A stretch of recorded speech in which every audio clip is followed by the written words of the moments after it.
C'est une première en Afrique. La capitale ivoirienne accueille une COP sur la désertification et la sécheresse.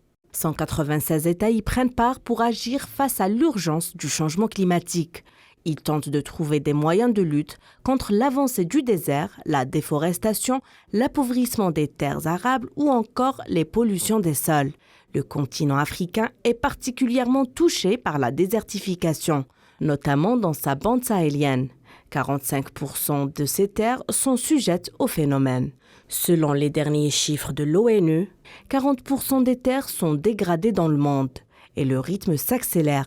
Chaque année, 12 millions d'hectares de terres sont perdus, soit une superficie équivalente à celle du Bénin ou de la Belgique. Cette 15e conférence des parties de la Convention des Nations Unies aborde des questions tout aussi cruciales.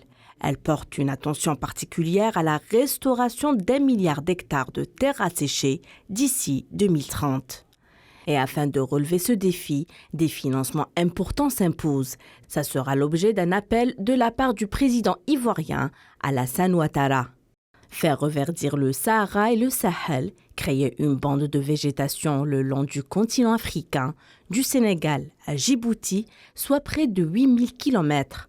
11 pays seront traversés, c'est la Grande Muraille Verte, un projet d'il y a presque 20 ans, officiellement lancé par l'Union africaine en 2007 pour lutter contre la désertification, sera ressuscité lors de la conférence. Les travaux de la COP15 se poursuivent jusqu'au 20 mai.